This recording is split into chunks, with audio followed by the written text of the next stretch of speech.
Hey guys, welcome back. As promised, I filmed both these videos obviously back to back, so here it is. This is the unboxing of the XulBall and of my Mausoleum pre-order for the 2.1 mask. There was a lot that went into the 2.1. So that I think I'll probably be talking about that for a little bit because that was a whole drama within itself. So first I'm going to do the XulBall. These things have been teased for months. I've been waiting for the XulBall to come out for a very, very long time. Bill initially teased these on his Instagram story like I said months ago. And I was chomping at the bit to get one for a long time. And then he would tease it again, and then we waited and waited and waited. So I think what he had in the initial tease was a prototype that hadn't been done yet, that obviously hadn't went into full production. And I think some of the masks caused, because all of these were sculpted and made by Tom Martino, who also does all the Forever faces. So I think he kind of got caught up in work and everything else. So it took a long time to push these out, especially with the Mausoleum pre-orders and all that stuff that he knew he had coming up. I'm sure some of it pushed these back quite a bit. So I've been waiting for these forever. So I actually pre-opened this box because I didn't want to be on here. I've had people tell me in my videos before where I've done unboxing that the what I would use to open these boxes scares them. So I'm gonna try and get away from using that big knife I had before to cut open all these boxes. There's 100 of these made, and 70 of them are the OG colors, and 30 of them were variant colors. And I guess all of the variants were one of ones. He only did like one of each variant. I've seen a lot of them pop up on the alley. Somebody ordered like 4 and got like 3 variants out of them. So it's all up in the air. I actually like the OGs, just because it's that classic OG colorway. It's just classic. So let's see which one I get. Yeah, I got this is the OG. Let's see here. I'm glad that he put them in boxes where. There it is. It's the 3-face. A lot of people thought that these were going to be like basketball shaped. I don't know why. But these are actually like a Mad Ball. And these are almost. I actually have a Mad Ball right over here for comparison. This is the Texas Chainsaw one, and it's really close to the same size. It might be a little bit smaller, maybe just a tad bit smaller than the Leatherface Mad Ball that I have, but it's actually bigger than I thought it would be.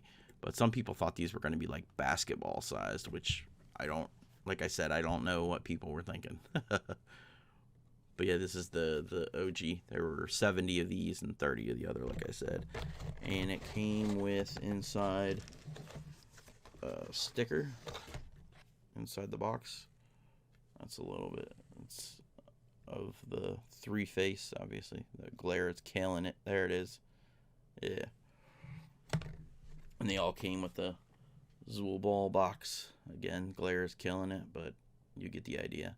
A official AXD collectible, and then the LLE on the top of the box, and the XulBall graphic on the back, which is actually kind of dope. Yeah. So these have been months in the making. So I'm glad I finally got my hands on one. I'm also glad he put it in a box that you can open and close as you wish. I was really hoping that they didn't put like a sticker on there, because then it would have been like, oh, do I open it or do I keep it closed? So this next one is the Forever Face 2.1 that came with the Mausoleum pre-orders. Now, MNE really jacked these pre-orders up badly, very badly. The pre-orders went up like, I don't remember. I should have done more research on this one, but the pre-orders went up in like, September? Like mid to late September. And I pre-ordered mine like as soon as they went up. literally as soon as the pre-orders went up, I ordered the mask. I got the jersey, you can see right there, and I got some of the Joe Black stuff went up the same day. The Joe Black for President stuff went up the same day, and so did the Billy Obey shirts. All that stuff went up on the same day, which I think was a little bit of a mistake because it's just like too much. Like the big drops are good, but when you're trying to manage your money, especially with the price of some of the Mausoleum pre-orders. But anyway, all this stuff went up, and what happened with the shipping in a lot of cases was that they didn't do the orders in the order that they got them. What they did is I don't know how they decided which ones to ship out, but they just shipped them out randomly. Like, if you could have ordered, that's the other thing. They only had, I think 100 was how many they ran in the initial run. And then they managed to convince Tom to do another 100. And so even if you ordered in the initial 100, you weren't guaranteed to get your mask first. Sometimes people who ordered it in the second 100 got their masks before people who did. You could have ordered you could have been the last person to order your mask and got it before the first person who ordered a mask, which doesn't make any sense at all. Especially people who are used to ordering masks from Zulmart, because Bill makes sure to ship out, the people who order first, at least in kind of like an initial run, will get their stuff first. It's not that hard of a concept to do. I don't know why MNE dropped the ball on this so hard. I'm sure there are people who don't even have their Mausoleum pre-orders yet. From what I've heard, COVID has done a real hit on, everybody, but especially on the MNE shipping, their warehouse or whatever. And so they don't have many people working to ship all this stuff out. Still, it's not a crazy concept to ship the first orders out first. It really got a lot of people, a lot of people were upset about it in the alley. There were posts upon posts upon posts about, the stuff not shipping, about people's stuff not shipping. Eventually, we just had to stop accepting those posts because it was just overtaking the alley. And by now, almost everybody's probably got their mask. Almost everybody. I know Tom had to go on a vacation there for a little bit, so I think there's 13 more masks that haven't quite made it to MNE yet. Maybe they're already there. I'm not sure. He probably shipped them because he came back eventually. I think just today he made a post that he'd finished up all 200 of the masks have been done. Tom is a machine. I don't know how he does it because I know Pretzul has trouble doing a 25 mask run, and Tom is doing 200 masks, which is absolutely insane.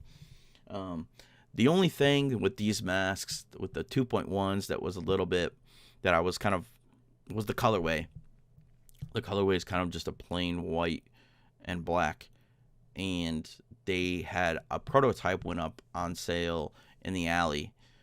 Rick Mole was selling it, and it was like the actual Mausoleum colors.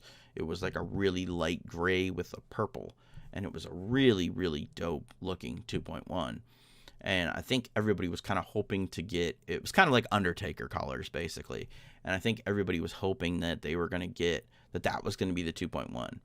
Instead, we got kind of the white with the black accents. And my only guess as to why they did the white with the black is that they didn't want to overwhelm Tom, because it's really easy to just do white and then do black accents, as opposed to, mixing the colors and doing all that. I mean, I don't paint masks, so maybe I don't know what I'm talking about, but that's my assumption as to why they went with kind of the real basic, white and black. Let me hop into it. The other thing that happened with the Mausoleum pre-orders is that they had, there's a variant cover. I didn't get one, but there's the cover that was done by Slasher Dave. It's like the cover art for the CD, and there's a church in the background, because AXE is kind of creating an entire kind of mythos, kind of like a whole universe, kind of, because they have the Church of Zul's in the background of the artwork, and the Mausoleum's up front, and the Church of Zul's in the back. And on the variant covers, you can see three. It's so cool looking. There's like three little shadows, which are, obviously AXE. It's such a cool variant cover. I didn't get one. I got 2 copies of the CD because, like I said, I got the Mausoleum jersey, and then I've got the mask that I'm about to open. And I didn't get a variant cover, which is kind of a bummer. But what's funny is that I know the Church of Zulu also had a variant cover as well that I also didn't get. That had, it was just tombstones on the front, I think. Yeah, so let me bust in this. M&E shipping in these.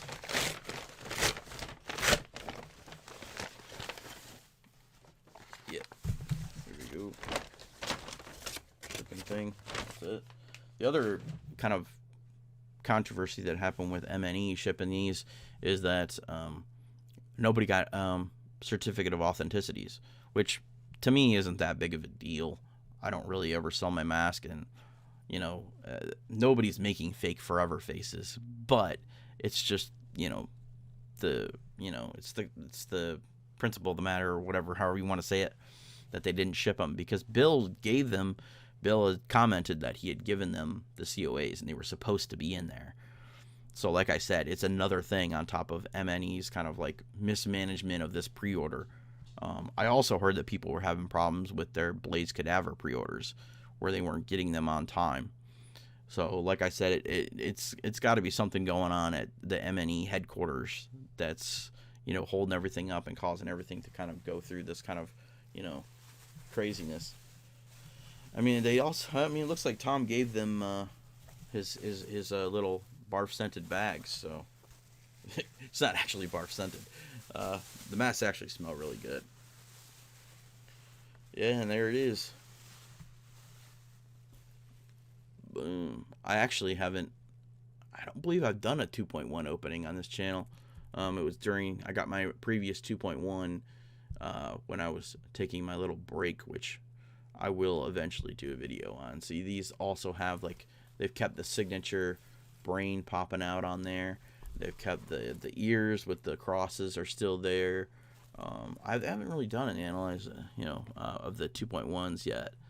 But this is the 2.1s honestly have been a little bit of a mixed bag, I think, for people. Some people feel like they're a little too big. The 2.0s have been a favorite of everybody. People are going crazy over 2.0s, especially in the alley when one goes for sale. They're going for big money. That's kind of the thing that's been happening in the alley, is that the cost of these masks has gone up exponentially. And it's caused a pain for some people like me who, trying to build the collection out. So it's been a little bit of a pain in the ass to try and pick up old masks that maybe we missed out on. I mean, they've always been for, over what they retail for. That's always been the case. But there's been a recent rise in the price, and I think it's just because the popularity of AXE has gone through the roof. And then also the alley has been growing massively. We've had, I think we're up to about 1,400 members now. If you're not in the alley and you're watching this video, you probably should be there. I'll put a link in the description. If you tried in the past, a long time ago, to get in and you didn't get in, try again. We used to have stronger guidelines for letting people in, and now almost anybody can get in now. I mean, everybody does. The only reason you're not going to get in is if you spam stuff on your page or whatever. We've got actually some new beanies up for sale. We're down to about 12, I think, for the alley, Forever Face Alley beanies. I think there's only about 12 left. And when you buy one of those beanies, you're also entered into a contest to win a D. Hayes etching. He's been killing the etchings lately. It's really dope. I don't remember exactly which one it is, but all of his etchings are really sick. And then you also get a little prize from Pretzel. He's got a little tote full of stuff that he's sending with all the beanie orders. We've also got a really cool shirt that we just put out a little while ago. It's got art by 8 Legs on it. It's really sick. And all those shirts are available. All the proceeds that come from all this stuff goes right back into the alley for all the contests that we're having. We just finished up a presidential election contest that Steve Miller won, and then we also had a runner-up who gets to be the VP. I think it was Will Gust, the trash candidate. And so, all the contests are really fun. We've got the Rumble in the Alley is going to come back. So that's going to be really dope. If you have no idea what I'm talking about, everybody who watches this from the alley will know exactly what I'm talking about. If you're not in the alley, like I said, hit the link in the description, join up. It's the best group on Facebook for Zooligans. Anyway, this is probably going on for a little bit longer than I would have expected. This is why I split these videos up. Thank you for watching. Subscribe if you haven't already, and I'll see you guys in the next video.